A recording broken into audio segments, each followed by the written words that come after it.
tôi sẽ đây nhận học nghề ngày ít nhóm một hoặc hai học nghề đòi ngày môn này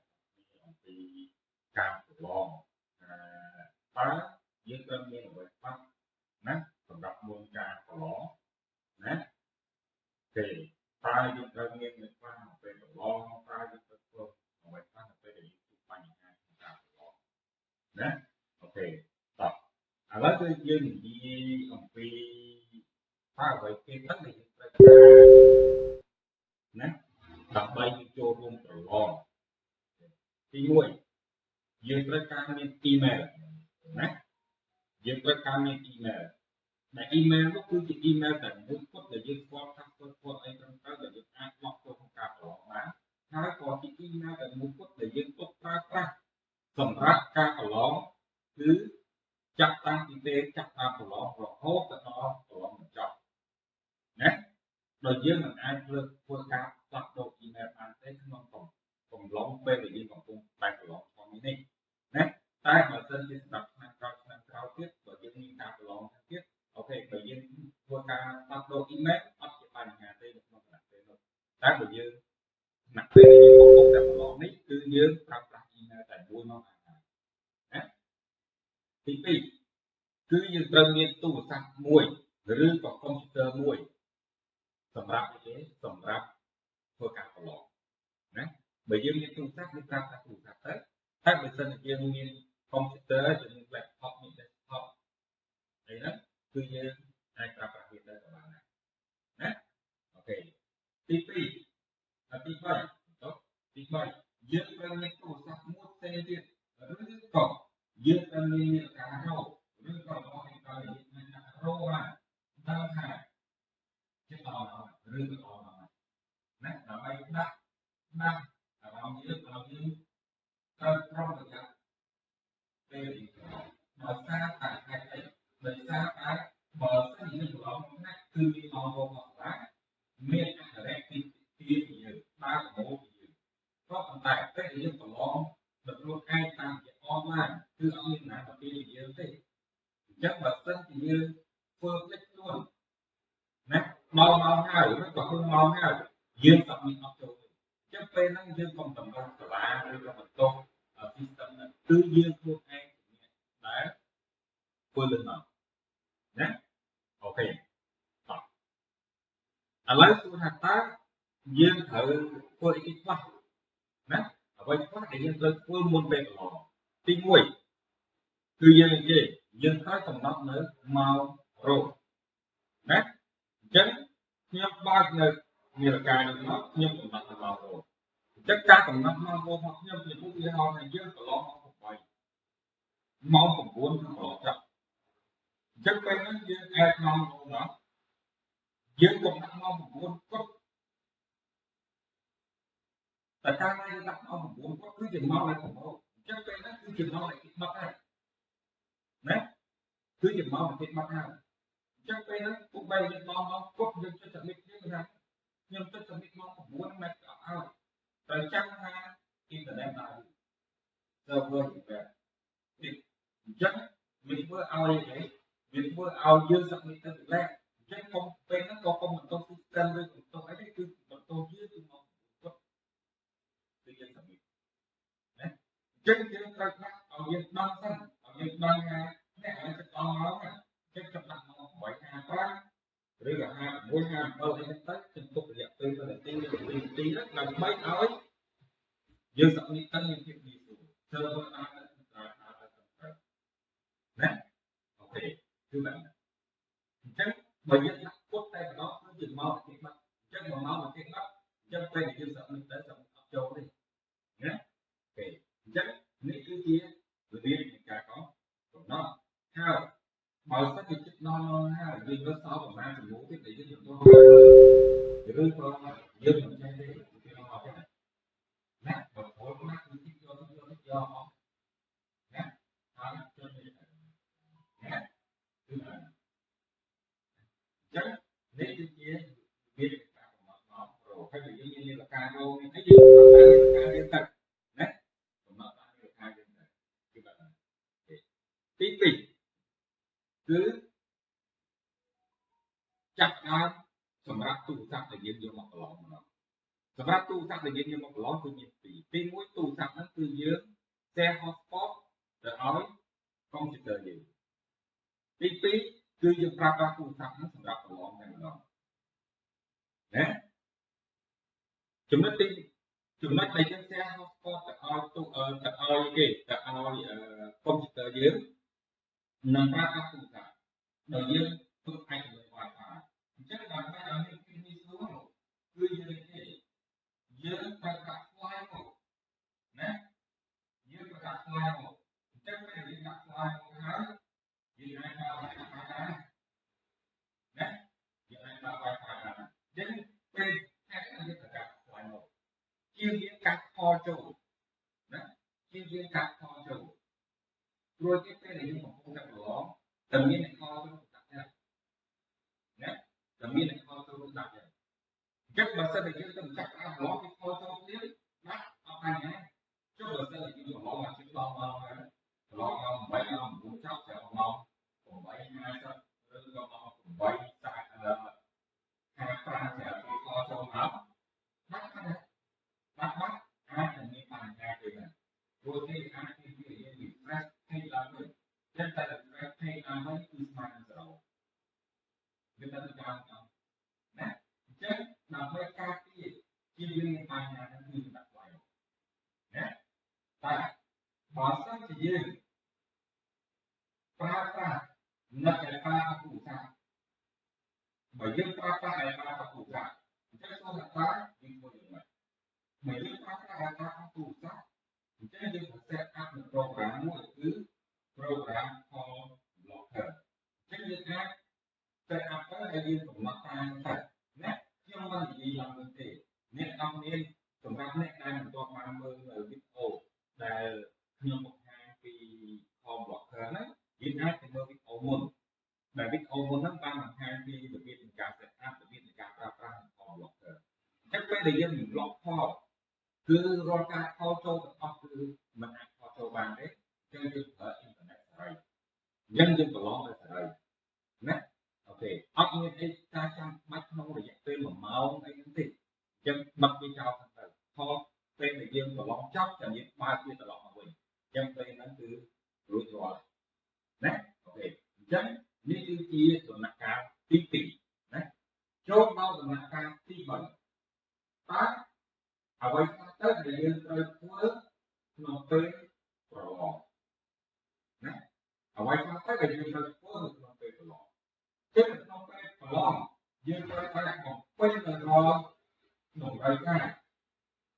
ណាប្រឡងឲ្យជាតម្រូវការចេះប្រឡងឲ្យជាតម្រូវការនេះចូលមើលទៅពីតាមនេះដែរមានសញ្ញាការចេះឲ្យកន្លែងណាសញ្ញាការទៅត្រូវពេញព្រោះថាបើសិនជាយើងមិនបំពេញទេយើងពេលរៀននេះទៅវាអត់ទៅមុខទេតែចង់ចូលជំនួសផ្សេងទៀត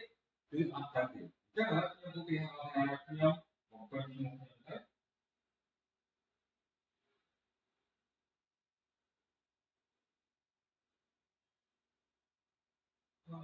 drop 6អញ្ចឹងទៅខ្ញុំនិយាយថាខ្មែរអញ្ចឹងបើសិនជាខាងសាលាគេដាក់ឲ្យការបំពេញឲ្យយើងមានកំណានយើងត្រូវបំពេញអស់នេះគ្រាន់តែជាឧទាហរណ៍របស់ខ្ញុំទេណាហើយ ID ខ្ញុំគេហៅ ID ខ្ញុំចេះហើយណាអូខេខ្ញុំបំពេញចោលបានអញ្ចឹងបើសិនជាសាលាការបំពេញផ្សេងទៅគេឲ្យធ្វើការយើងដាក់ទៅជិះជំនួយទៅយើងរកតាមលោកណាជិះលោកបានចេះលោកបានចូលដល់សំណួរទី3ទៅគេដាក់ចាក់ចូលដល់សំណួរណាចឹងពេលនេះខ្ញុំបំពេញតែបើសិនជាសំណួរនឹងមានកាយដែរយើងថាសំណួរនោះគឺជាសំណួរដែលចាំបាច់ដែលយើងត្រូវដាក់ផងបំពេញណាជាសំណួរដែលចាំបាច់ដែលត្រូវបំពេញតែបើសំណួរនោះអត់មានកាយទេយើងអាចចម្លងវាចោលបានណាយើងអាចចម្លងចោលបានល្អចូលមកហើយយើងចុច submit ទៅចឹងពេលដែលយើង submit ទៅវានឹងបង្ហាញដល់ការជោគជ័យនិងបង្ហាញពីដើមទៅគឺរកលឹកយើង submit អូខេនេះគឺនេះទេណាខ្ញុំកំណត់ ID មួយផ្សេងទេអូខេវាអត់អញ្ចឹង ពេលណាដែលយើងសមិតដឹក error ហើយយើងមានចំនួនដែលត្រូវហើយហ្នឹងវាលងតាមអីវាលងតាមអីណាចឹងខ្ញុំចុចនេះទៅចឹងនេះណាគឺប្រាប់ your record has been restored បាទណាខ្ញុំបាននិយាយសមិតទៅគាត់ហើយទេគឺបែបហ្នឹងអញ្ចឹងយើងត្រូវធ្វើមកដល់ submit អត់បានទាន់ពេលវេលាណាយើងត្រូវ submit អត់បានទាន់ពេលវេលាគឺបែបហ្នឹងកុំឲ្យតតដល់ម៉ោងបាន submit ម៉ោងរក8:55អញ្ចឹងយើងមើលទៅយ៉ាងច្រើន8:56 57 58ហ្នឹង submit ទៅណាពេលគឺបែបហ្នឹងទី2តើយើងត្រូវធ្វើអ្វីខ្លះនៅពេលដែលការប្រឡងយើងមានបញ្ហាណាជួបបញ្ហាគឺបែបហ្នឹងអញ្ចឹងការប្រឡងរបស់យើងជួបបញ្ហាតើយើងត្រូវធ្វើម៉េចខ្លះចិត្តទៅឧទាហរណ៍ទៅនេះខ្ញុំដាក់តែជាឧទាហរណ៍ណាអានេះគឺជាបញ្ហាទេតែបកអមមកខ្ញុំមិនអាចទៅធ្វើបានអញ្ចឹងពេលហ្នឹងយើងត្រូវ screenshot នៅជា screen ដែល error ទុកហើយបោះមកយើងចូលក្នុងប្រព័ន្ធ Telegram ការប្រឡងដែលគេសម្រាប់ link របស់យើងដើម្បីយើងប្រឡងហ្នឹងដើម្បីសួរមកទេថាតើឥឡូវនេះគឺយើងមានបញ្ហាអីណាជួនកាល error server ជួនកាល error អីយ៉ាងទៅដើម្បីឲ្យគេងាយស្រួលដោះស្រាយយើងភ្លាមៗណាតែមិនមែនពេលដែលយើងប្រឡងហើយនោះគាត់ទៅចាប់តប់គ្រប់1ម៉ោង2ម៉ោងក្រោយកន្លះម៉ោងក្រោយអីក្រោយហ្នឹងភ្លាមអត់ព្រម submit មកទេក្បែរជាគាត់ទៅយូរមែនតើណាបាត់យើង submit មកចឹងពេលដែលយើង submit មកគឺពេលហ្នឹងគេអត់ទទួលទេដោយសារតែរយៈពេលវាអត់ភ្លាមយើងមានបញ្ហាភ្លាម screenshot ភ្លាមបោះមកភ្លាមពេលនោះគេនឹងប្រមូលនៅរាល់ព័ត៌មានណារបស់យើងទុកហ្នឹងឯងឥឡូវអូនកនេះ error បញ្ហានេះអូក error បញ្ហានោះគេនឹងប្រមូលទុកណាដើម្បីរកតិចទីដើម្បីដោះស្រាយទៅរកបញ្ហារបស់យើងបញ្ហាដែលយើងអាចដោះស្រាយភ្លាមបានដោះស្រាយភ្លាមបញ្ហាដែលយើងមិនអាចដោះស្រាយភ្លាមបានទេយើងនឹងបញ្ជូនដំណើរឲ្យអ្នកនរគ្នាតាមក្រោយគឺបាទអូខេអញ្ចឹងខ្ញុំសង្ឃឹមថា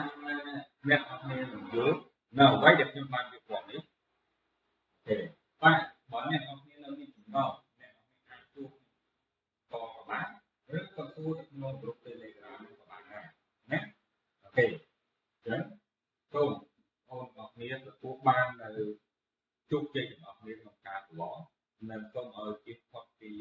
COVID-19 បាទអរគុណ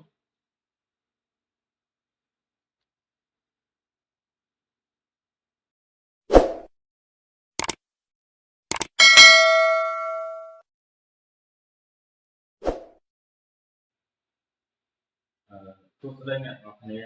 ថ្ងៃនេះខ្ញុំនឹងមកបង្ហាញអ្នកនរគ្នាដោយណែនាំអ្នកនរគ្នាអំពីការប្រឡងតើយើងត្រូវមានអ្វីខ្លះណាសម្រាប់មុនការប្រឡងណាទេតើយើងត្រូវមានអ្វីខ្លះនៅពេលប្រឡងតើយើងត្រូវធ្វើអ្វីខ្លះនៅពេលដែលយើងជួបបញ្ហាក្នុងការប្រឡងណាអូខេតោះឥឡូវគឺយើងនិយាយអំពីតើអ្វីគេទៅដែលយើងត្រូវណាដើម្បីចូលរួមប្រឡងទី1យើងត្រូវការមាន email ណាយើងត្រូវការមាន email ដែល email នោះគឺជា email តែមួយគត់ដែលយើងស្គាល់ថាគាត់អីត្រឹមត្រូវដែលយើងអាចលុបចូលក្នុងការប្រឡងបានហើយក៏ជា email តែមួយគត់ដែលយើងទុកប្រើប្រាស់សម្រាប់ការប្រឡងគឺចាប់តាំងពីពេលចាប់តាមប្រឡងរហូតដល់ប្រឡងបញ្ចប់ណាដោយយើងមិនអាចធ្វើការផ្លាស់ប្ដូរ email បានទេក្នុងកំឡុងពេលដែលយើងកំពុងតែប្រឡងផងនេះណាតែបើសិនជាសម្រាប់ឆ្នាំក្រោយទៀតបើយើងមានការប្រឡងទៀតអូខេបើយើងធ្វើការផ្លាស់ប្ដូរ email អត់ជាបញ្ហាទេនៅក្នុងខណៈពេលនោះតែបើយើងណាពេលដែលយើងកំពុងតែប្រឡងនេះគឺយើងប្រើប្រាស់ email តែមួយមកណាទី2គឺយើងត្រូវមានទូរស័ព្ទមួយឬក៏កុំព្យូទ័រមួយសម្រាប់ធ្វើ ធ្វើការប្រឡងណាបើយើងមានទូរស័ព្ទយើងប្រាប់ថាទូរស័ព្ទទៅតែបើសិនជាយើងមានកុំព្យូទ័រយើងមាន laptop មាន desktop អីហ្នឹងគឺយើងអាចប្រើប្រាស់វាទៅក៏បានដែរណាអូខេទី2ទី3ទី3យើងត្រូវមានទូរស័ព្ទមួយផ្សេងទៀតឬក៏យើងត្រូវមានការរកឬក៏របស់ឯកសារយើងអាចរកបានដឹងថាចិត្តដល់ឬក៏ដល់ណាដើម្បីដាក់អារម្មណ៍យើងត្រូវប្រុងប្រយ័ត្នពេលដោយសារតែហេតុអីដោយសារតែបើសិនជាប្រឡងណាគឺមានម៉ោងរបស់សាលាមានអក្សរទីពីយើងដើរប្រមូលពីយើងក៏ប៉ុន្តែពេលយើងប្រឡងដោយខ្លួនឯងតាមជាអនឡាញគឺអត់មានណាទៅពីយើងទេអញ្ចឹងបើសិនជាយើងធ្វើភ្លេចខ្លួនណាដល់ម៉ោងហើយឬក៏គុំម៉ោងហើយយើងអត់មានអត់ចូលទេអញ្ចឹងពេលហ្នឹងយើងកុំតម្រូវសាលាឬក៏បន្ទប់ system ហ្នឹងគឺយើងខ្លួនឯងដែលធ្វើលឿនមកណាអូខេតោះឥឡូវសួរថាតើយើងត្រូវធ្វើអីគេខ្លះណាអ្វីខ្លះដែលយើងត្រូវធ្វើមុនពេលប្រឡងទី1គឺយើងនិយាយយើងត្រូវកំណត់នៅម៉ោងរោណាអញ្ចឹងខ្ញុំបើកនៅនាឡិកានេះមកខ្ញុំកំណត់ម៉ោងរោអញ្ចឹងការកំណត់ម៉ោងរោរបស់ខ្ញុំជាឧទាហរណ៍ថាយើងប្រឡងម៉ោង8ម៉ោង9គឺប្រឡងចប់អញ្ចឹងពេលហ្នឹងយើងអែកម៉ោងរោមកយើងកំណត់ម៉ោង9គាត់តែកាលណាយើងដាក់ម៉ោង9គាត់គឺជាម៉ោងដែលប្រមូលអញ្ចឹងពេលហ្នឹងគឺជាម៉ោងដែលគេបတ်ហើយណាគឺជាម៉ោងដែលគេបတ်ហើយអញ្ចឹងពេលហ្នឹងពុកបីយើងដល់ម៉ោងគាត់យើងចុច submit យើងថាខ្ញុំចុច submit ម៉ោង9មិនអត់ឲ្យត្រូវចាំថាអ៊ីនធឺណិតដើរ server នេះអញ្ចឹងវាធ្វើឲ្យវាធ្វើឲ្យយើង submit ទៅទីឡាអញ្ចឹងកុំពេលហ្នឹងក៏កុំបន្ទោស system ឬបន្ទោសអីទេគឺបន្ទោសយើងគឺមកគាត់គឺយើង submit ណាអញ្ចឹងយើងត្រូវដាក់ឲ្យយើងដឹងសិនឲ្យយើងដឹងថាអ្នកឲ្យចិត្តដល់មកណាអញ្ចឹងចាប់ដាក់មក855ឬក៏56 57អីទៅជំទុករយៈពេល1នាទី2នាទីហ្នឹងដើម្បីឲ្យយើង submit ទៅមានភាពងាយស្រួល server អាចទៅណាអូខេគឺបែបហ្នឹងអញ្ចឹងបើយើងដាក់ពុតតែម្ដងគឺជាម៉ោងទីបាត់អញ្ចឹង1ម៉ោងទីបាត់អញ្ចឹងពេលយើង submit ទៅ submit អត់ចូលទេណាអូខេអញ្ចឹងនេះគឺជារបៀបនៃការកំណត់ហើយបើសិនជាចិត្តដល់ម៉ោងហើយយើងរត់សល់ប្រហែលចំនួនទៀតដែលយើងទទួលឬក៏យើងមិនចេះទេគឺអត់ទេណាបើពលណាគឺទីយកអស់ណាហើយចូលទៅណាគឺអញ្ចឹងនេះគឺជាវាការកំណត់ម៉ោងរោហើយយើងមាននាឡិការោមានអីយើងកំណត់តាមនាឡិកាយើងទៅណាកំណត់តាមនាឡិកាយើងទៅគឺបែបហ្នឹងទី2គឺចាប់ដើមសម្រាប់ទូរស័ព្ទដែលយើងយកមកប្រឡងម្ដងសម្រាប់ទូរស័ព្ទដែលយើងយកមកប្រឡងគឺមាន2ទី1ទូរស័ព្ទហ្នឹងគឺយើង share hotspot ទៅឲ្យកុំព្យូទ័រយើងទី2គឺយើងប្រើប្រាស់ទូរស័ព្ទហ្នឹងសម្រាប់ប្រឡងតែម្ដងណាចំណុចដែលយើង share hotspot ទៅឲ្យទូទៅឲ្យគេទៅឲ្យកុំព្យូទ័រយើងនឹងប្រើប្រាស់ទូរស័ព្ទដោយយើងធ្វើឯកភាព Wi-Fi អញ្ចឹងដើម្បីឲ្យមានភាពងាយស្រួលគឺយើងត្រូវដាក់ file មកណាយើងត្រូវដាក់ file មកអញ្ចឹងពេលយើងដាក់ file មកហើយយើងអាចដាក់ Wi-Fi ដែរណាយើងអាចដាក់ Wi-Fi ដែរអញ្ចឹងពេលតែយើងត្រូវដាក់ file មកជាងយើងកាត់ខលចូលណាជាងយើងកាត់ខលចូលព្រោះពេលដែលយើងកំពុងតែប្រឡងតែមានអ្នកខលចូលដាក់ដែរណាតែមានអ្នកខលចូលដាក់ដែរអញ្ចឹងបើសិនតែយើងទៅចាក់អាប្រឡងពីខលចូលទៀតណាអត់បញ្ហាចុះបើសិនតែយើងប្រឡងមកជិះដល់ម៉ោងហើយ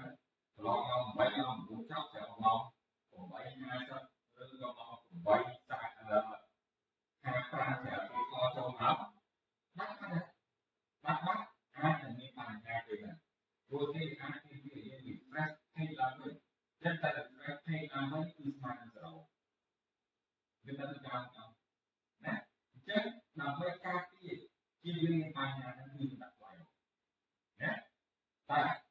បើសិនជាយើងប្រើប្រាស់និកឯកាអគុសាបើយើងប្រើប្រាស់ឯកាអគុសាអញ្ចឹងសូមថាយើងធ្វើយ៉ាងម៉េចបើយើងប្រើប្រាស់ឯកាអគុសាអញ្ចឹងយើងត្រូវ set up នៅ program មួយគឺ program call blocker អញ្ចឹងយើងអាច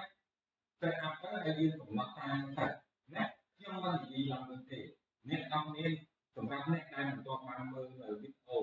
ដែលខ្ញុំបង្ហាញពី call blocker ហ្នឹងយើងអាចទៅមើលវីដេអូមុនដែលវីដេអូមុនហ្នឹងបានបង្ហាញពីរបៀបនៃការ set up របៀបនៃការប្រើប្រាស់ call blocker អញ្ចឹងពេលដែលយើង block call គឺរាល់ការ call ចូលទាំងអស់គឺមិនអាច call ចូលបានទេអញ្ចឹងយើងប្រើ internet សេរីអញ្ចឹងយើងប្រឡងទៅសេរីណាអូខេអត់មានអីការចាំបាច់ក្នុងរយៈពេល1ម៉ោងអីហ្នឹងទេអញ្ចឹងបិទវាចោលទៅផលពេលដែលយើងប្រឡងចប់ចាំយើងបើកវាត្រឡប់មកវិញអញ្ចឹងពេលហ្នឹងគឺរួចរាល់ណាអូខេអញ្ចឹងនេះគឺជាដំណាក់កាលទី2ណាចូលដល់ដំណាក់កាលទី3តើអ្វីខ្លះទៅដែលយើងត្រូវធ្វើក្នុងពេលប្រឡងណាអ្វីខ្លះទៅដែលយើងត្រូវធ្វើក្នុងពេលប្រឡងចឹងក្នុងពេលប្រឡងយើងត្រូវតែបំពេញទៅរាល់តម្រូវការណាប្រឡងឲ្យជាតម្រូវការចឹងប្រឡងឲ្យជាតម្រូវការនេះចូលមើលទៅពីតាមនេះហើយមានសញ្ញាការចឹងឲ្យកន្លែងណាសញ្ញាការគឺត្រូវពេញព្រោះថាបើសិនជាយើងមិនបំពេញទេយើងពេលរៀននេះទៅនេះវាអត់ទៅមុខទេវាអត់ទៅមុខទេតែចង់ចូលជំនួសផ្សេងទៀតគឺអត់ទៅទេចឹងឥឡូវខ្ញុំឧទាហរណ៍ថាខ្ញុំបំពេញឈ្មោះខ្ញុំទៅ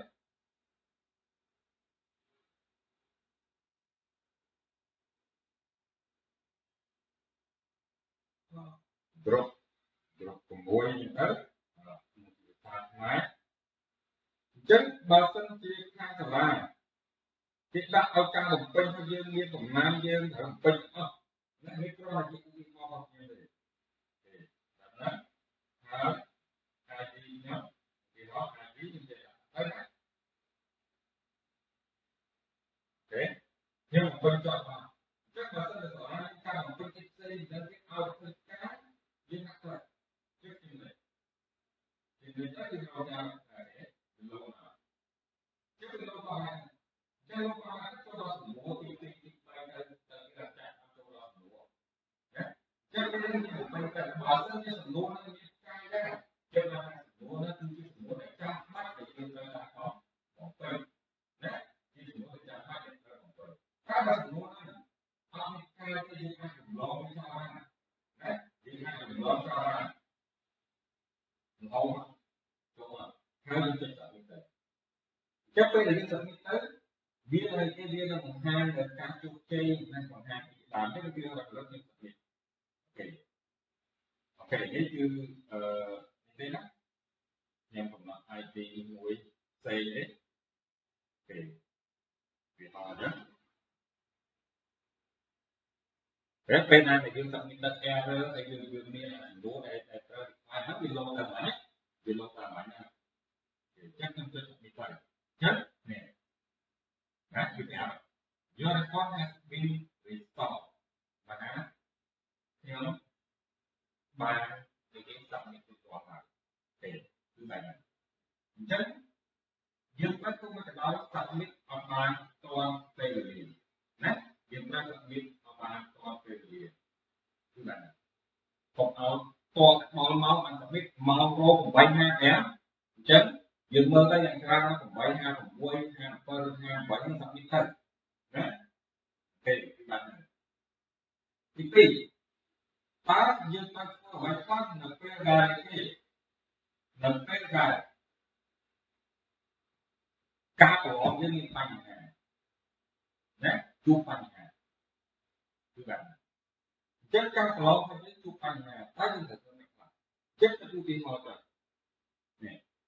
ខ្ញុំដាក់ទៅជាឧទាហរណ៍ណាអានេះគឺជាបញ្ហាទេតែពណ៌អមមកខ្ញុំមិនអាចទៅធ្វើបានអញ្ចឹងពេលហ្នឹងយើងត្រូវ screenshot នៅជា screen ដែល error ទុកហើយបោះមកលីងចូលក្នុងប្រព័ន្ធ Telegram ការប្រឡងដែលគេទម្លាក់លីងឲ្យយើងដើម្បីយើងប្រឡងហ្នឹងដើម្បីសួរនាំទេ ថាតើឥឡូវគឺយើងមានបញ្ហាអីណាជួនកាល error server ជួនកាល error អីហ្នឹងទៅដើម្បីឲ្យគេងាយស្រួលដោះស្រាយយើងភ្លាមៗណាតែមិនមែនពេលដែលយើងប្រឡងហើយនោះគាត់ទៅចាប់តប់គ្រប់1ម៉ោង2ម៉ោងក្រោយកន្លះម៉ោងក្រោយអីក្រោយហ្នឹងភ្លាមអត់ព្រមសាប់នេះមកទេក្បែរជាតតែយូរមែនដែរណាបាទយើងសាប់នេះមកចឹងពេលដែលយើងសាប់នេះមកហ្នឹងគឺពេលហ្នឹងគេអត់ទទួលទេដោយសារតែរយៈពេលវាអត់ភ្លាមយើងមានបញ្ហាភ្លាមscreen shot ភ្លាមបងមកភ្លាមពេលនោះគេនឹងប្រមូលនៅរាល់ព័ត៌មាន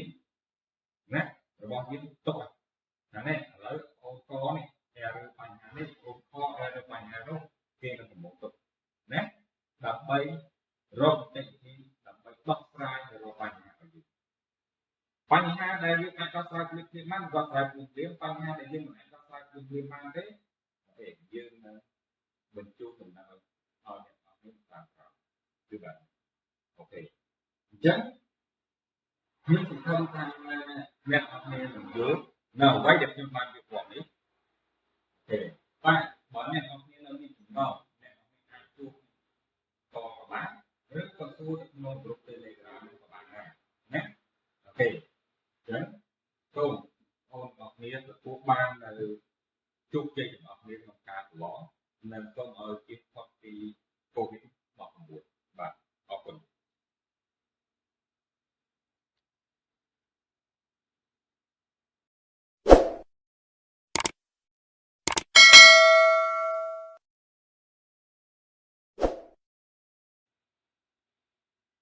សួស្តីអ្នកនរគ្នាថ្ងៃនេះខ្ញុំនឹងមកបង្ហាញអ្នកនរគ្នាដោយណែនាំអ្នកនរគ្នាអំពីការប្រឡងតើយើងត្រូវមានអ្វីខ្លះណាសម្រាប់មុនការប្រឡងណាទេតើយើងត្រូវមានអ្វីខ្លះនៅពេលប្រឡងតើយើងត្រូវធ្វើអ្វីខ្លះនៅពេលដែលយើងជួបបញ្ហាក្នុងការប្រឡងណាអូខេតោះឥឡូវគឺយើងនិយាយអំពីតើអ្វីគេទៅដែលយើងត្រូវណាដើម្បីចូលរួមប្រឡងទី1យើងត្រូវការមាន email ណាយើងត្រូវការមាន email ដែល email នោះគឺជា email តែមួយគត់ដែលយើងស្គាល់ថាគាត់អីត្រឹមត្រូវដែលយើងអាចបោះចូលក្នុងការប្រឡងបានហើយក៏ជា email តែមួយគត់ដែលយើងទុកប្រើប្រាស់សម្រាប់ការប្រឡងគឺចាប់តាំងពីពេលចាប់តាមប្រឡងរហូតដល់ប្រឡងបញ្ចប់ណាដោយយើងមិនអាចធ្វើការផ្លាស់ប្ដូរ email បានទេក្នុងកំឡុងពេលដែលយើងកំពុងតែប្រឡងក្នុងនេះណាតែបើសិនជាសម្រាប់ឆ្នាំក្រោយទៀតបើយើងមានការប្រឡងទៀតអូខេបើយើងធ្វើការផ្លាស់ប្ដូរ email អត់ជាបញ្ហាទេនៅក្នុងខណៈពេលនោះតែបើយើងខណៈពេលដែលយើងកំពុងតែប្រឡងនេះគឺយើងប្រើប្រាស់ email តែមួយមកហើយណាទី2គឺយើងត្រូវមានទូរស័ព្ទមួយឬក៏កុំព្យូទ័រមួយសម្រាប់សម្រាប់ធ្វើការប្រឡងណាបើយើងមានទូរស័ព្ទយើងប្រើប្រាស់ទូរស័ព្ទទៅតែបើសិនជាយើងមានកុំព្យូទ័រយើងមាន laptop មាន desktop អីហ្នឹងគឺយើងអាចប្រើប្រាស់វាទៅក៏បានដែរណាអូខេទី2ទី3យើងត្រូវមានទូរស័ព្ទមួយផ្សេងទៀតឬក៏យើងត្រូវមានការរោឬក៏របស់ឯកសារយើងអាចរោបានដល់ថាចិត្តអត់ឬក៏អត់ណាដើម្បីដាក់អារម្មណ៍យើងត្រូវប្រុងប្រយ័ត្នពេលដោយសារតែហេតុអីដោយសារតែបើសិនជាប្រឡងណាគឺមានអររបស់សាលាមានអក្សរពីយើងដើរប្រមូលពីយើងក៏ប៉ុន្តែពេលយើងប្រឡងដោយខ្លួនឯងតាមជាអនឡាញគឺអត់មានណាពីយើងទេអញ្ចឹងបើសិនជាយើងធ្វើភ្លេចខ្លួនណាដល់ម៉ោងហើយឬក៏ក្នុងម៉ោងហើយយើងអត់មានអត់ចូលទេអញ្ចឹងពេលហ្នឹងយើងកុំតម្រូវសាលាឬក៏បន្ទប់ system ហ្នឹងគឺយើងខ្លួនឯងដែលធ្វើលឿនមកណាអូខេតោះឥឡូវសួរថាតើយើងត្រូវធ្វើអីខ្លះណាអ្វីខ្លះដែលយើងត្រូវធ្វើមុនពេលប្រឡងទី1គឺយើងត្រូវកំណត់នៅម៉ោងរោណាអញ្ចឹងខ្ញុំបើកនៅនាឡិកានេះមកខ្ញុំកំណត់ម៉ោងរោអ chắc cả tầm năm năm vô hoặc nhau thì cũng đi học này chứ còn lo không phải mong cũng muốn không lo chắc chắc phải nó chứ ai mong đó dương cũng đặt mong cũng muốn có tại sao ai đặt mong cũng muốn có cứ chừng mong lại cũng không chắc phải nó cứ chừng mong lại cái bắt này đấy cứ chừng mong là cái bắt này chắc phải nó cũng bay chừng mong nó có nhưng cho chẳng biết như thế nhưng cho chẳng biết mong cũng muốn mày cả ao tại chắc ha internet là server thì về chắc mình vừa ao như thế mình vừa ao dương sắp mình tên lẹ chắc không bên nó có một con system với một con ấy cứ một con dưới thì nó có tự nhiên sắp mình đấy chắc cái các bạn ao dương đăng sẵn ao dương đăng cái này sẽ có máu này chắc các bạn nó hỏi phát rồi là mỗi đâu hay tất từng cục liệt từ là tí rất là mấy nói dương sắp mình tăng những cái gì server đấy ok thứ bảy chắc bởi vì quốc tế nó cứ chừng mau cái mắt chắc mà mau là cái mắt chắc quen thì sợ mình tới sống ấp châu đi nhé ok chắc những cái kia người biết thì cả có còn nó how bảo sắc cái chất non ha vì nó sau mà mang từ ngũ cái gì cái nó rồi có dương mình chơi đi cái nó cái này nè một khối mắt cái do nè đó cho nên nè thứ bảy chắc nếu cái kia biết cả nó rồi cái gì như là caro cái gì nó tăng như là caro liên tục đấy nó tăng như là caro liên tục thì bạn tí tỉ cứ chắc ăn sầm rác tu sạch đểยืน vô một lon nó sầm rác tu sạch đểยืน vô một lon គឺមានពីរទីមួយទូរស័ព្ទហ្នឹងគឺយើង share hotspot ទៅឲ្យកុំព្យូទ័រយើង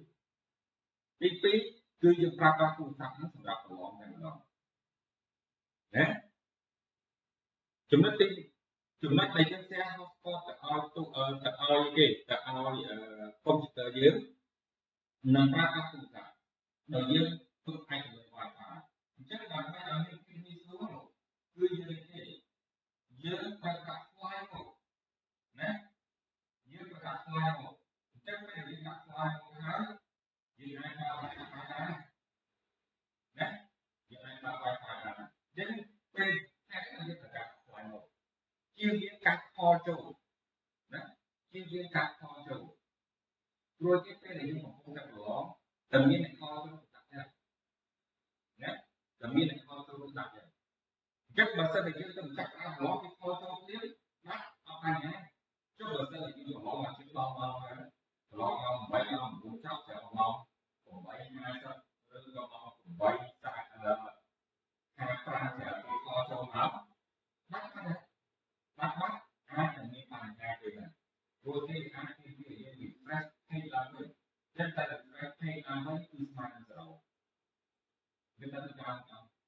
ណាអញ្ចឹងដើម្បីការពារជាយើងមានបញ្ហាហ្នឹងគឺដាក់ໄວណាតែបើសិនជាយើងប្រើប្រាស់នឹកឲ្យប្រើទូរស័ព្ទបើយើងប្រើប្រាស់ឲ្យប្រើទូរស័ព្ទអញ្ចឹងសូមថាយើងធ្វើយ៉ាងម៉េចបើយើងប្រើប្រាស់ឲ្យប្រើទូរស័ព្ទអញ្ចឹងយើងsẽ up នៅ program មួយគឺ program call blocker អញ្ចឹងយើងអាច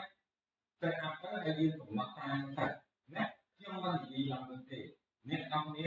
សម្រាប់អ្នកដែលមិនទាន់បានមើលវីដេអូដែលខ្ញុំបង្ហាញពី call blocker ហ្នឹងយើងអាចទៅមើលវីដេអូមុនដែលវីដេអូមុនហ្នឹងបានបង្ហាញពីរបៀបនៃការ set up របៀបនៃការប្រើប្រាស់ call blocker អញ្ចឹងពេលដែលយើង block call គឺរាល់ការ call ចូលទាំងអស់គឺមិនអាច call ចូលបានទេអញ្ចឹងយើងប្រើ internet សេរីអញ្ចឹងយើងប្រឡងទៅសេរីណាអូខេអត់មានអីការចាំបាច់ក្នុងរយៈពេល1ម៉ោងអីហ្នឹងទេអញ្ចឹងបិទវាចោលទៅផលពេលដែលយើងប្រឡងចប់ចាំយើងបើកវាត្រឡប់មកវិញអញ្ចឹងពេលហ្នឹងគឺរួចរាល់ណាអូខេអញ្ចឹងនេះគឺជាដំណាក់កាលទី2ណាចូលដល់ដំណាក់កាលទី3តើអ្វីខ្លះទៅដែលយើងត្រូវធ្វើក្នុងពេលប្រឡងណាអ្វីខ្លះទៅដែលយើងត្រូវធ្វើក្នុងពេលប្រឡងចឹងក្នុងពេលប្រឡងយើងត្រូវតែបំពេញទៅរាល់តម្រូវការ ណាប្រឡងឯជាតម្រូវការចឹងប្រឡងឯជាតម្រូវការនេះគួរមើលទៅពីតាមនេះដែរមានសញ្ញាការចឹងឲ្យតែកន្លែងណាសញ្ញាការគឺត្រូវទៅព្រោះថាបើសិនជាយើងមិនបំពេញទេយើងពេលរៀននេះទៅនេះវាអត់ទៅមុខទេ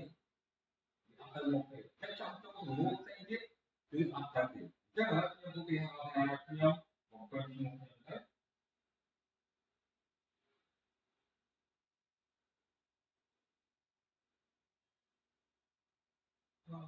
ក្រុម6នេះទៅថាខ្មែរអញ្ចឹងបើសិនជាខាងសាលាគេដាក់ឲ្យការបំពេញរបស់យើងមានប្រមាណយើងត្រូវបំពេញអស់នេះគ្រាន់តែជាឧទាហរណ៍របស់ខ្ញុំទេណាហើយអាចទីខ្ញុំគេហៅអាចទីខ្ញុំចេះហើយណា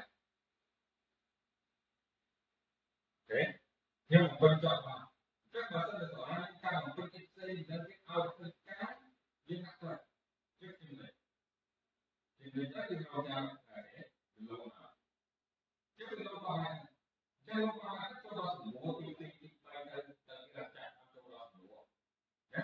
ចឹងពេលនេះខ្ញុំទៅបើសិនជាសំណួរនេះមានកាយដែរចឹងថាសំណួរនេះគឺជាសំណួរដែលចាំបាច់ដែលយើងត្រូវដាក់ផងបំពេញណាជាសំណួរដែលចាំបាច់ដែលត្រូវបំពេញតែបើសំណួរនេះអត់មានកាយទេយើងអាចចម្លងវាចោលបានណាយើងអាចចម្លងចោលបានហៅចូលមកហើយយើងចុចដាក់ទៅចឹងពេលដែលយើងចុចនេះទៅវាឲ្យគេវានឹងបង្ហាញដល់ការជោគជ័យនិងបង្ហាញពីតាមនេះគឺរកលឹកនេះអូខេនេះគឺនេះណាខ្ញុំកំណត់ ID មួយផ្សេងនេះអូខេវាហៅចឹងពេលណាដែលយើងដាក់នេះដាក់ error ហើយយើងមានចំនួនដែលត្រូវហើយហ្នឹងវាលោកតាមណាវាលោកតាមណាចឹងខ្ញុំចុចនេះទៅចឹងនេះណាគឺប្រាប់ Your account has been restored បាទណាខ្ញុំ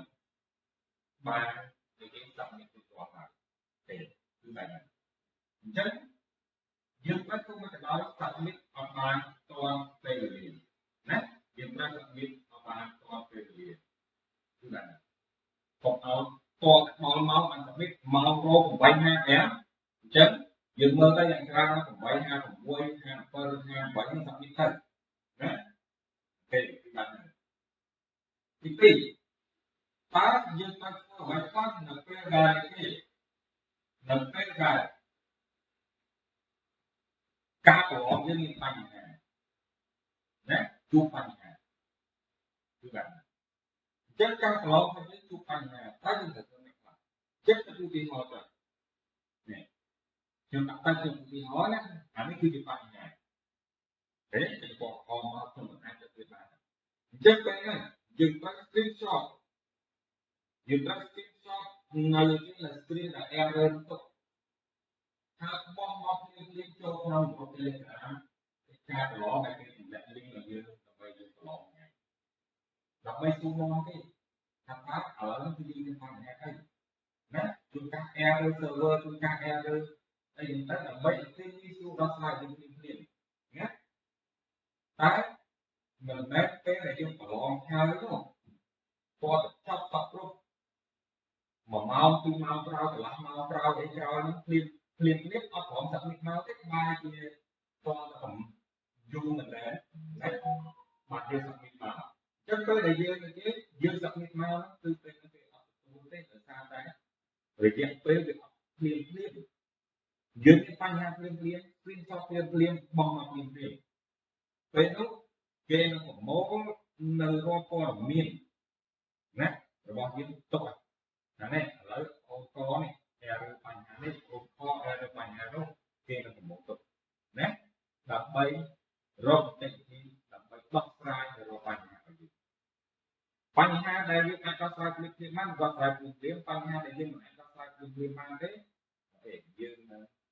បញ្ជូនដំណើរឲ្យអ្នកអរគុណតាមក្រោយគឺបាទអូខេអញ្ចឹងខ្ញុំសង្ឃឹមថាអ្នកអរគុណនឹងយល់នៅអ្វីដែលខ្ញុំបានវិភាគនេះទេបាទបើអ្នកអរគុណនៅមានចំណងអ្នកអាចជួបតក៏បានឬក៏សួរនៅក្នុងក្រុម Telegram ក៏បានដែរណាអូខេ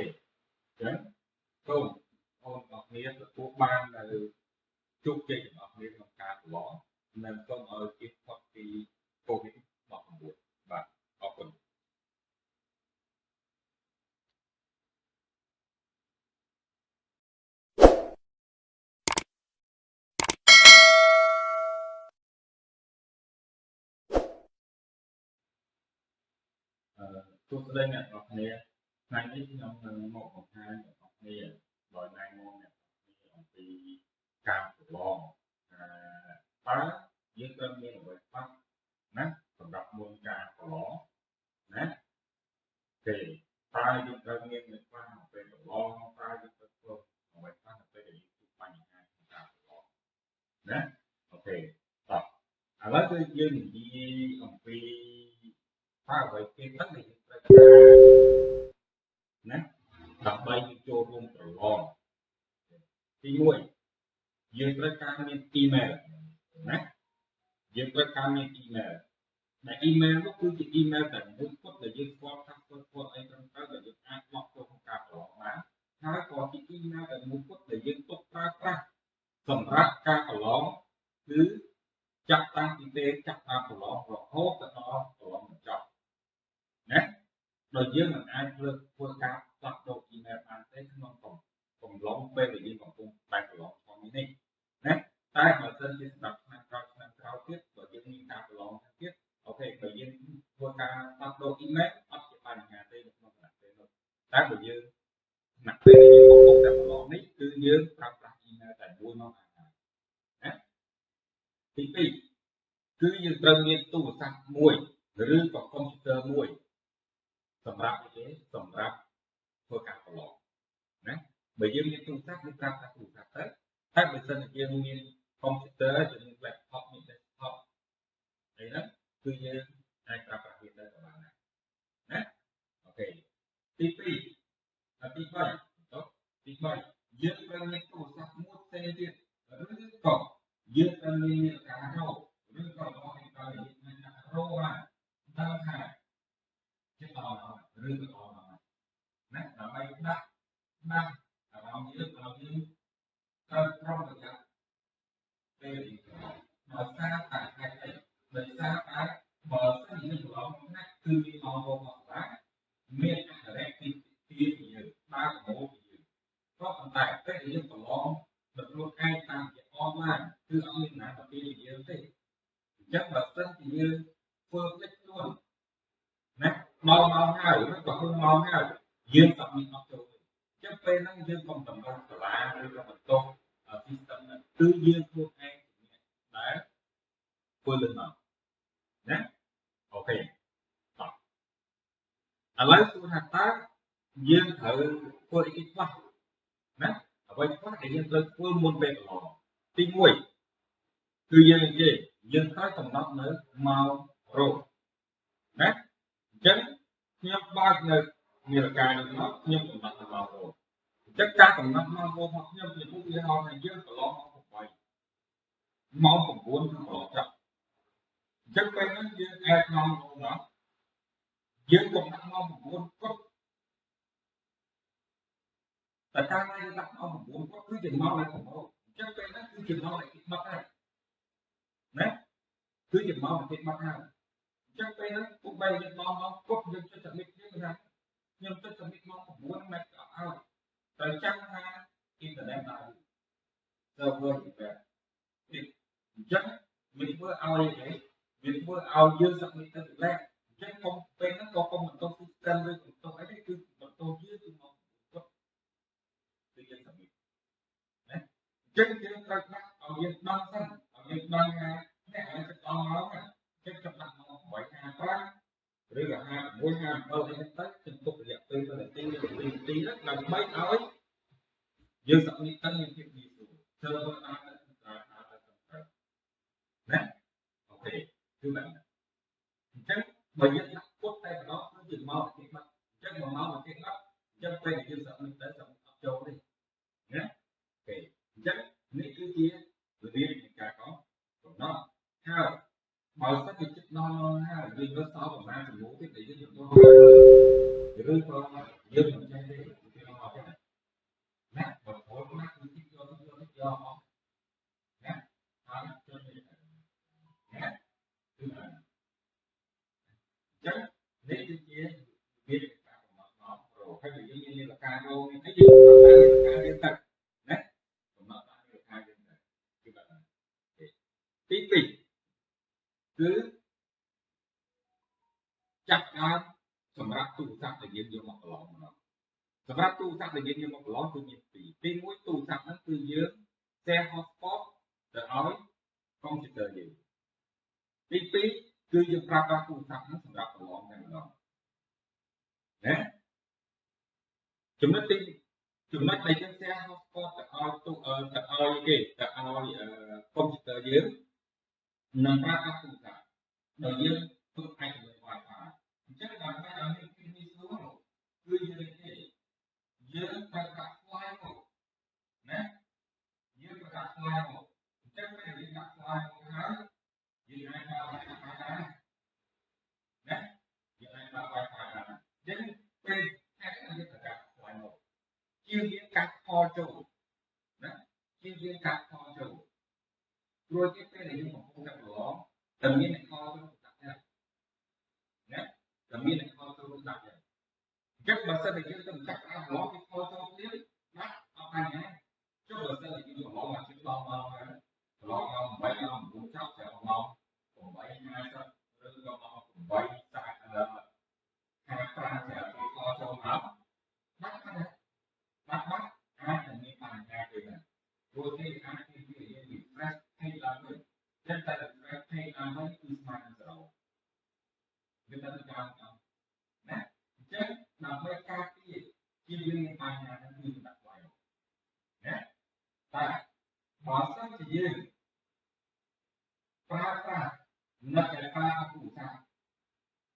បើយើងប្រើប្រាស់ឯកសារទូរស័ព្ទអញ្ចឹងសូមអ្នកប្រើយើងធ្វើយ៉ាងម៉េចបើយើងប្រើប្រាស់ឯកសារទូរស័ព្ទអញ្ចឹងយើងត្រូវ set up នៅ program មួយគឺ program call blocker អញ្ចឹងយើងអាច set up ទៅហើយយើងកំណត់តាមទៅណាខ្ញុំមិននិយាយឡើងវិញទេអ្នកនរគ្នាសម្រាប់អ្នកដែលមិនទាន់បានមើលវីដេអូដែលខ្ញុំបង្ហាញពី call blocker ហ្នឹងយើងអាចទៅមើលវីដេអូមុនដែលវីដេអូមុនហ្នឹងបានបង្ហាញពីរបៀបនៃការ set up របៀបនៃការប្រើប្រាស់ call blocker អញ្ចឹងពេលដែលយើង block call គឺរាល់ការខលចូលទាំងអស់គឺមិនអាចខលចូលបានទេអញ្ចឹងយើងប្រើអ៊ីនធឺណិតសេរីអញ្ចឹងយើងប្រឡងដោយសេរីណាអូខេអត់មានអីការចាំបាច់ក្នុងរយៈពេល1ម៉ោងអីហ្នឹងទេអញ្ចឹងបិទវាចោលទៅខលពេលដែលយើងប្រឡងចប់ចាំយើងបើកវាត្រឡប់មកវិញអញ្ចឹងពេលហ្នឹងគឺរួចរាល់ណាអូខេអញ្ចឹងនេះគឺជាដំណាក់កាលទី2ណាចូលដល់ដំណាក់កាលទី3តើអ្វីខ្លះទៅដែលយើងត្រូវធ្វើក្នុងពេលប្រឡងណាអ្វីខ្លះទៅដែលយើងត្រូវធ្វើក្នុងពេលប្រឡងគឺក្នុងពេលប្រឡងយើងត្រូវតែបំពេញនៅរាល់តម្រូវការណាប្រឡងឲ្យជាតម្រូវការអញ្ចឹងប្រឡងឲ្យជាតម្រូវការនេះគួរមើលទៅពីតាមនេះដែរមានសញ្ញាការអញ្ចឹងឲ្យតែកន្លែងណាសញ្ញាការគឺត្រូវបំពេញព្រោះថាបើសិនជាយើងមិនបំពេញទេយើងពេលរៀននេះទៅនេះវាអត់ទៅមុខទេវាអត់ទៅមុខទេតែចង់ចូលជំនួសផ្សេងទៀតគឺអត់ទៅទេអញ្ចឹងឥឡូវខ្ញុំឧទាហរណ៍ថាខ្ញុំបំពេញឈ្មោះខ្ញុំទៅ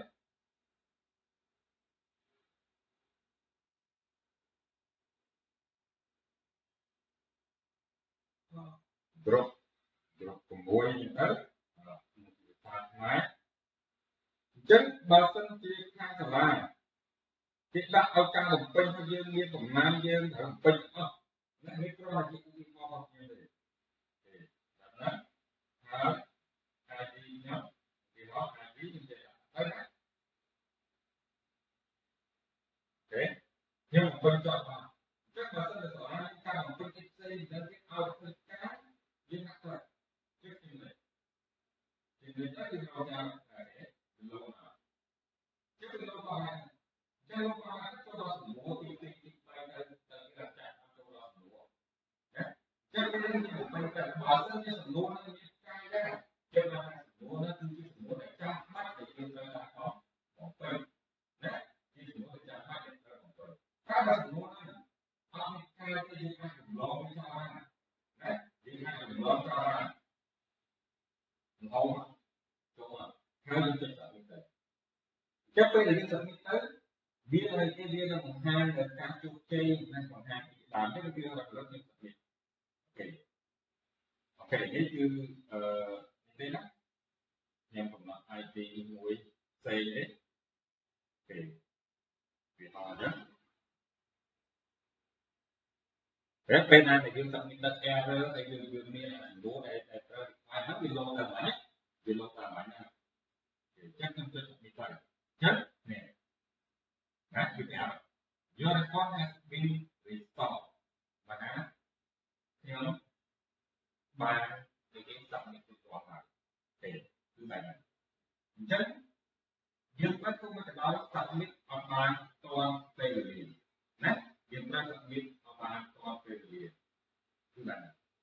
còn ở toàn máu anh submit máu rô của bay ha bé chết dương mơ cái dạng ra nó của bay ha của quay ha per ha bảy nó submit thân nè ok thứ này thì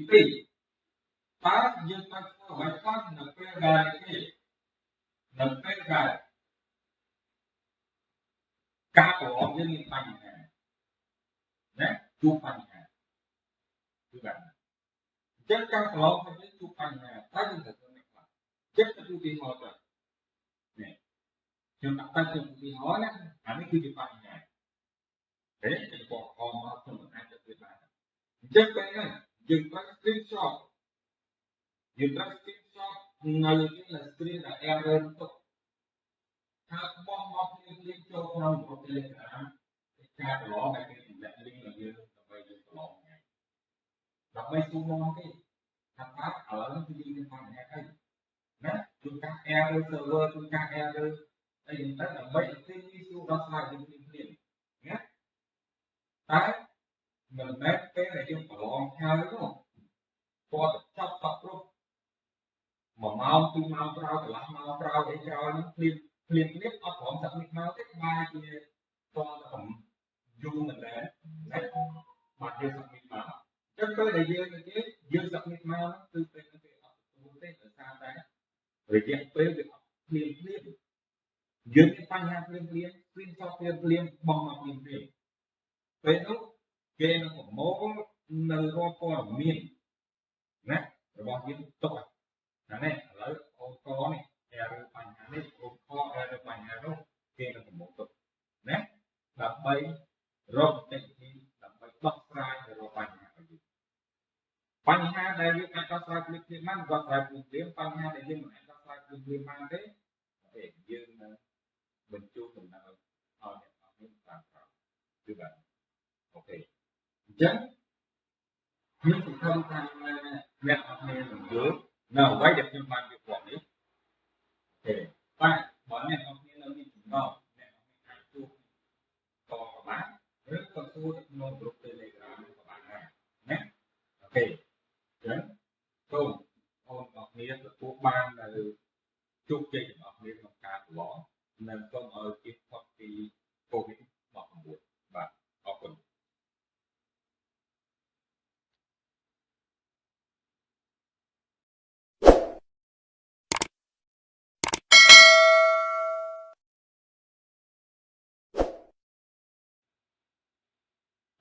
tôi đây là học nghề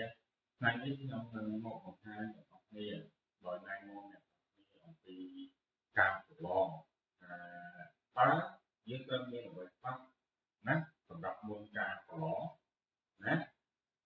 thì phá với cơn như là pháp học về của lo phá với cơn phương học về pháp học về để giúp bạn hai cao của lo nè ok tập à lấy tôi dừng đi học vì phá vậy cái tất này nè tập bay cho luôn rồiទី1យើងត្រូវការមាន email ណាយើងត្រូវការមាន email ដែល email នោះគឺជា email តែមួយគត់ដែលយើងស្គាល់ថាគាត់អីត្រឹមត្រូវដែលយើងអាចបោះចូលក្នុងការប្រឡងបានហើយក៏ជា email តែមួយគត់ដែលយើងទុកប្រើប្រាស់សម្រាប់ការប្រឡងគឺចាប់តាំងពីពេលចាប់តាមប្រឡងរហូតដល់ប្រឡងបញ្ចប់ណាដោយយើងមិនអាចធ្វើការផ្លាស់ប្ដូរ email បានទេក្នុងកំឡុងពេលដែលយើងកំពុងបែបប្រឡងផងនេះណាតែបើសិនជាសម្រាប់ឆ្នាំក្រោយទៀតបើយើងមានការប្រឡងទៀតអូខេបើយើងធ្វើការផ្លាស់ប្ដូរ email អត់ជាបញ្ហាទេនៅក្នុងគណៈពេលនោះតែបើយើងគណៈពេលដែលយើងកំពុងតែប្រឡងនេះគឺយើងប្រើប្រាស់ email តែមួយមកហើយណាទី2គឺយើងត្រូវមានទូរស័ព្ទមួយឬក៏កុំព្យូទ័រមួយសម្រាប់អីគេសម្រាប់ ធ្វើការប្រឡង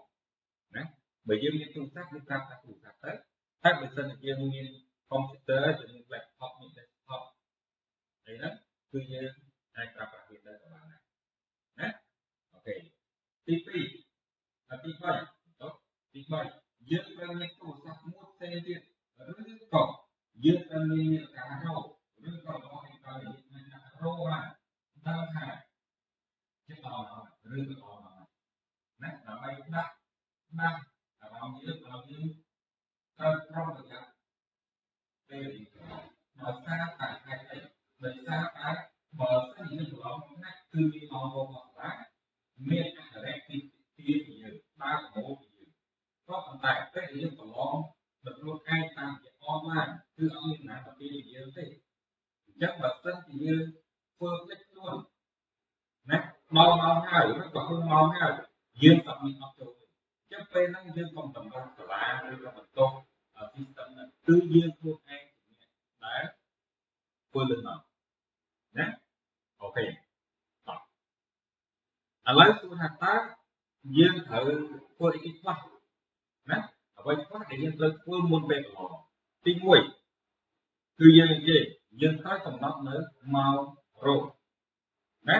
អញ្ចឹងខ្ញុំបើកនៅនាឡិកានេះមកខ្ញុំកំណត់នៅម៉ោងរោអញ្ចឹងការកំណត់ម៉ោងរោរបស់ខ្ញុំជាឧទាហរណ៍ថាយើងប្រឡងម៉ោង8ម៉ោង9គឺប្រឡងចប់អញ្ចឹងពេលហ្នឹងយើងអាចម៉ោងរោនោះយើងកុំដាក់ម៉ោង9គាត់តែការដែលយើងដាក់ម៉ោង9គាត់គឺជាម៉ោងដែលប្រមូលអញ្ចឹងពេលហ្នឹងគឺជាម៉ោងដែលគេបတ်ហើយណាគឺជាម៉ោងដែលគេបတ်ហើយអញ្ចឹងពេលហ្នឹងពួកបីយើងម៉ោងគាត់យើងចុច submit យើងថាខ្ញុំចុច submit ម៉ោង9មិនអត់ឲ្យត្រូវចាំថាអ៊ីនធឺណិតដើរ server វាអញ្ចឹងវាធ្វើឲ្យវាធ្វើឲ្យយើង submit ទៅលេខអញ្ចឹងកុំពេលហ្នឹងក៏កុំបន្ទប់ system ឬបន្ទប់អីទេគឺបន្ទប់យើងគឺមកគាត់គឺយើង submit ណាអញ្ចឹងយើងត្រូវដាក់ឲ្យយើងដឹងសិនឲ្យយើងដឹងថាអ្នកឲ្យចិត្តដល់មកចិត្តចាប់ដាក់មក855ឬក៏56 57អីទៅជំទុករយៈពេល1នាទីឬ2នាទីដើម្បីឲ្យយើង submit ទៅមានភាពងាយស្រួល server ដើរណាអូខេគឺបែបហ្នឹងអញ្ចឹងបើយើងដាក់ពុតតែម្ដងគឺជាមកគេបាត់អញ្ចឹងមកគេបាត់អញ្ចឹងពេលយើង submit ទៅ submit អត់ចូលទេណាអូខេអញ្ចឹងនេះគឺជារបៀបនៃការកំណត់ហើយបើសិនជាចិត្តដល់មកហើយយើងរត់សល់ប្រមាណចំនួនទៀតដែលយើងទទួលឬក៏យើងមិនចេះទេគេមកអត់ទេណាបើពលណាគឺទីយកមកណាហើយចូលទៅណាគឺអញ្ចឹងនេះគឺជាវាការកំណត់មកប្រូហើយយើងមានលក្ខណៈរោមានអីយើងកំណត់តាមលក្ខណៈយើងទៅណាកំណត់តាមលក្ខណៈយើងទៅគឺបែបហ្នឹងទី2គឺចាប់ដើមសម្រាប់ទូរស័ព្ទដែលយើងយកមកប្រឡងម្ដងសម្រាប់ទូរស័ព្ទដែលយើងយកមកប្រឡងគឺមាន2ទី1ទូរស័ព្ទហ្នឹងគឺយើង share hotspot ទៅឲ្យកុំព្យូទ័រយើងទី2គឺយើងប្រើប្រាស់ទូរស័ព្ទហ្នឹងសម្រាប់ប្រឡងតែម្ដងណាចំណុចដែលយើង share hotspot ទៅឲ្យទូទៅឲ្យគេទៅឲ្យកុំព្យូទ័រយើងនឹងប្រើប្រាស់ទូរស័ព្ទដោយយើងធ្វើឯកភាព Wi-Fi អញ្ចឹងដើម្បីឲ្យមានភាពងាយស្រួលគឺយើងប្រើប្រាស់ slide មកណាយើងប្រើប្រាស់ slide មកអញ្ចឹងពេលយើងដាក់ slide មកហើយយើងអាចប្រើ Wi-Fi បានណាយើងអាចប្រើ Wi-Fi បានអញ្ចឹងពេលតែយើងប្រើ slide មកជាយើងកាត់ខលចូលណាជាយើងកាត់ខលចូលព្រោះពេលយើងកំពុងតែប្រឡងតែមានខលចូលដាក់ណាតែមានខលចូលដាក់អញ្ចឹងបើសិនតែយើងទៅចាប់អាប្រឡងពីខលចូលទៀតណាអត់បញ្ហាចុះបើសិនតែយើងប្រឡងមកជិតដល់ម៉ោងហើយប្រឡងមក8ម៉ោង9ចប់តែម៉ោង8:50ឬក៏ម៉ោង8:55តែពីខលចូលមកបាត់អាចនឹងមានបញ្ហាទេណាព្រោះគេអាចនិយាយ refresh page ឡើងវិញតែ refresh page ឡើងវិញគឺស្មើនឹង0វាទៅតាមណាអញ្ចឹងដើម្បីការពារជាពិ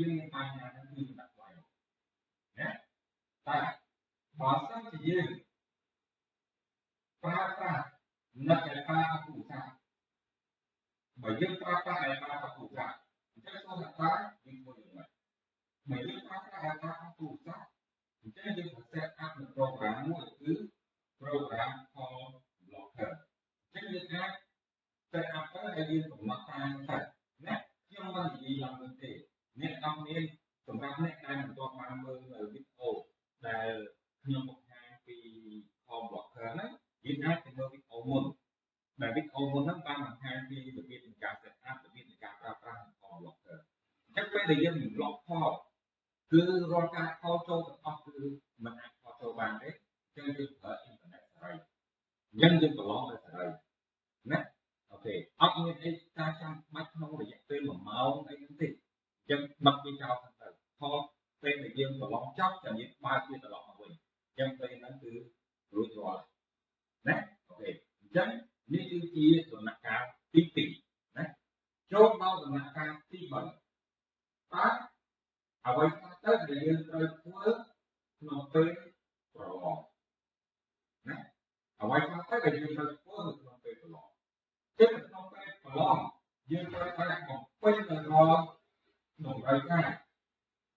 ណាប្រឡងឯជាតម្រូវការអញ្ចឹងប្រឡងឯជាតម្រូវការនេះគួរមើលទៅពីតាមនេះដែរមានសញ្ញាការអញ្ចឹងឲ្យតែឲ្យមានសញ្ញាការទៅបំពេញព្រោះថាបើសិនជាយើងមិនបំពេញទេយើងពេលរៀននេះទៅវាអត់ទៅមុខទេ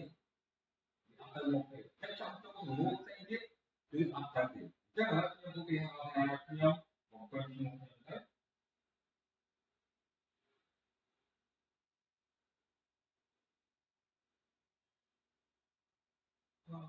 drop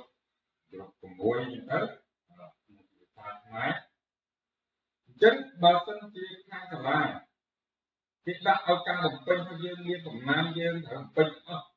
នេះគ្រាន់តែជាឧទាហរណ៍របស់ខ្ញុំទេណាហើយអាជីខ្ញុំគេហៅអាជីខ្ញុំចេះទៅណាអូខេខ្ញុំបំពេញចោលបានអញ្ចឹងបើសិនជាសាលាការបំពេញផ្សេងទៅគេឲ្យធ្វើការ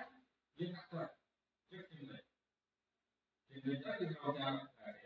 លោកណាជិះលោកបានចូលដល់សំណួរទី3ទៅគេចាក់ចូលដល់សំណួរណាចឹងពេលនេះខ្ញុំទៅតែបើសិនជាសំណួរនឹងមានកាយដែរចឹងថាសំណួរនោះគឺជាសំណួរដែលចាំបាច់ដែលយើងត្រូវដាក់ផងបំពេញណាជាសំណួរដែលចាំបាច់ដែលត្រូវបំពេញតែបើសំណួរនោះអត់មានកាយទេយើងអាចចម្លងវាចោលបានណាយើងអាចចម្លងចោលបានរហូតចូលមកហើយយើងចុចដាក់ទៅចឹងពេលដែលយើងចុចទៅវានឹងគេវានឹងបង្ហាញដល់ការជោគជ័យនិងបង្ហាញពីតាមនេះគឺរកលឹកយើងទៅអូខេនេះគឺនេះណាខ្ញុំកំណត់ IP មួយផ្សេងនេះអូខេវាហៅអញ្ចឹងពេលណាដែលយើង submit error ហើយយើងមានចំនួនដែលត្រូវហើយហ្នឹងវាលោកតាមហ្នឹងវាលោកតាមហ្នឹងអញ្ចឹងខ្ញុំចុច submit ទៅអញ្ចឹងនេះណាគឺប្រាប់ Your record has been restored បាទណាខ្ញុំបាននិយាយ submit ទៅគាត់ហើយទេគឺបែបហ្នឹងអញ្ចឹងយើងបាត់ទៅមកដល់ submit អត់បានទាន់ពេលវេលាណាយើងត្រូវ submit អត់បានទាន់ពេលវេលាគឺបែបហ្នឹងកុំឲ្យតល់ដល់ម៉ោងបាន submit ម៉ោងរោ8:55អញ្ចឹងយើងមើលទៅយ៉ាងច្រើន8:56 57 58ហ្នឹង submit ទៅណាពេលគឺបែបហ្នឹងទី2តើយើងត្រូវធ្វើអ្វីខ្លះនៅពេលដែលការប្រឡងយើងមានបញ្ហាណាជួបបញ្ហាគឺបែបហ្នឹងអញ្ចឹងការប្រឡងរបស់យើងជួបបញ្ហាតើយើងត្រូវធ្វើម៉េចខ្លះចិត្តទៅឧទាហរណ៍ទៅនេះខ្ញុំដាក់តែជាឧទាហរណ៍ណាអានេះគឺជាបញ្ហាទេជាពណ៌ខំមកខ្ញុំមិនអាចទៅធ្វើបានអញ្ចឹងពេលហ្នឹងយើងត្រូវ screenshot នៅលើ screen ដែល error ទុកថាបោះមកយើងចូលក្នុងប្រព័ន្ធ Telegram ការប្រឡងដែលគេតម្លាក់ link ឲ្យយើងដើម្បីយើងប្រឡងហ្នឹងដើម្បីសួរមកទេថាតើឥឡូវនេះគឺយើងមានបញ្ហាអីណាជួនកាល error server ជួនកាល error អីហ្នឹងទៅដើម្បីឲ្យគេសួរដល់ស្លាយយើងគ្នាណាតែ mình mét cái này chung phải lon theo đúng không qua chấp tập luôn mà mau khi mau trao thì làm mau trao để trao những liên tiếp ấp hỏng sạch mit mau cái mai kia con là cũng du mình đấy mà dương sạch mit mau chắc tới đây dương sạch mit mau nó từ từ nó bị ấp từ từ xa tay rồi dương tới việc liên tiếp dương cái phanh ha liên sau liên bong mà liênពេលនោះគេនឹងប្រមូលនៅរាល់ព័ត៌មានណារបស់យើងទុកហ្នឹងឥឡូវអូនកនេះគេរើបញ្ហានេះអូខរើបញ្ហានោះគេនឹងប្រមូលទុកណាដើម្បីរកតិចទីដើម្បីដោះស្រាយទៅរកបញ្ហារបស់យើងបញ្ហាដែលយើងអាចដោះស្រាយភ្លាមៗបានដោះស្រាយភ្លាមៗបញ្ហាដែលយើងមិនអាចដោះស្រាយភ្លាមៗបានទេយើងនឹងបញ្ជូនដំណើរឲ្យអ្នកអរគុណតាមក្រោយគឺបាទអូខេអញ្ចឹងខ្ញុំសង្ឃឹមថាអ្នកអរគុណនឹងយល់នៅអ្វីដែលខ្ញុំបានវិភាគនេះទេបាទបើអ្នកអរគុណនៅមានចំណងអ្នកអរគុណអាចជួបតក៏បានឬក៏សួរទៅក្នុងក្រុម Telegram ក៏បានដែរណាអូខេអញ្ចឹងសូមបងប្អូនទទួលបាននៅជោគជ័យរបស់គ្នាក្នុងការប្រឡងនិងសូមឲ្យជៀសផុតពី